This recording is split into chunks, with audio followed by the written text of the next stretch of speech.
2వ అధ్యాయం.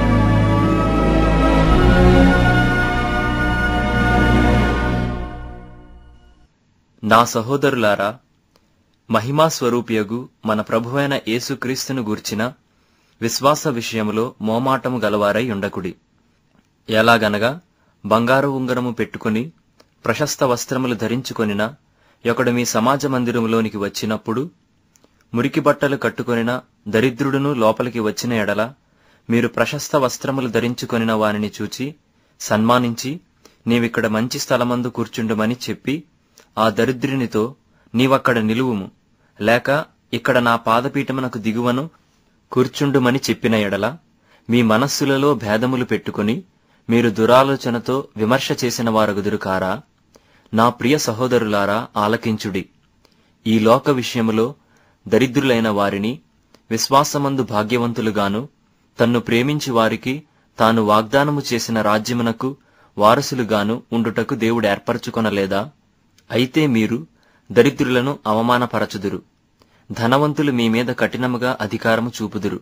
మిమ్మును న్యాయసభలకు ఈడ్చుచున్నవారు వీరే గదా? మీకు పెట్టబడిన శ్రేష్టమైన నామమును దూషించువారు వీరే గదా? మెట్టుకు నీవలే నీ పొరుగువాని ప్రేమించుమను లేఖనములో ఉన్నట్టి ప్రాముఖ్యమైన ఈ ఆజ్ఞను మీరు నెరవేర్చిన ఎడల బాగుగానే ప్రవర్తించువారగుదురు. మీరు పక్షపాతము గలవారైతే ధర్మశాస్త్రము వలన అపరాధులని తీర్చబడి పాపము చేయువారగుదురు. ఎవడైనను ధర్మశాస్త్రమంతయు గైకొనియు ఒక ఆజ్ఞ విషయములో తప్పిపోయిన ఎడల ఆజ్ఞలన్నిటి విషయములో అపరాధి అగును. వ్యభిచరింపవద్దని చెప్పినవాడు నరహత్య చేయవద్దనియూ చెప్పెను గనుక నీవు వ్యభిచరింపకపోయినను నరహత్య చేసిన ఎడల ధర్మశాస్త్ర విషయములో నపరాధివైతివి.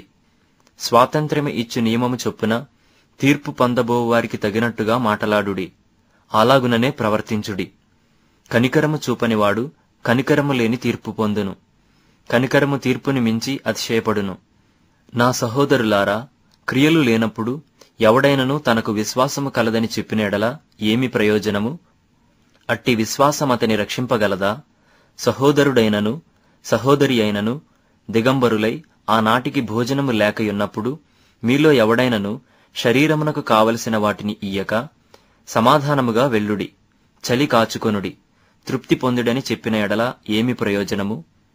అలాగే విశ్వాసము క్రియలు లేనిదైతే అది ఒంటిగా ఉండి మృతమైనదగును.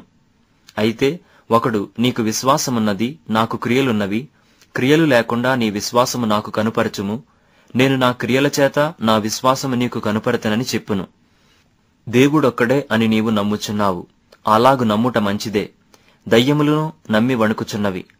వ్యర్థుడా, క్రియలు లేని విశ్వాసము నిష్ఫలమైనదని తెలుసుకొనగోరుచున్నావా?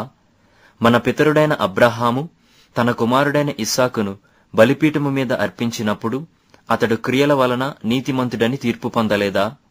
విశ్వాసము అతని క్రియలతో కూడి కార్యసిద్ధి కలుగజేసిననియు, క్రియల మూలముగా అతని విశ్వాసము పరిపూర్ణమైనదనియు గ్రహించుచున్నావు గదా. కాబట్టి అబ్రహాము దేవుని నమ్మెను, అది అతనికి నీతిగా ఎంచబడెను అను లేఖనము నెరవేర్చబడెను. మరియు దేవుని స్నేహితుడని అతనికి పేరు కలిగెను. మనుష్యుడు విశ్వాస మూలమున మాత్రము కాక క్రియల మూలమునను నీతిమంతుడని ఎంచబడునని మీరు దీనివలన గ్రహించితిరి. అటువలనే రాహాబను వేశ్య కూడా దూతలను చేర్చుకొని వేరొక మార్గమున వారిని వెలుపలికి పంపివేసినప్పుడు క్రియల మూలముగా నీతిమంతురాలని ఎంచబడెను గదా. ప్రాణము లేని శరీరమేలాగు మృతమో అలాగే క్రియలు లేని విశ్వాసమును మృతము.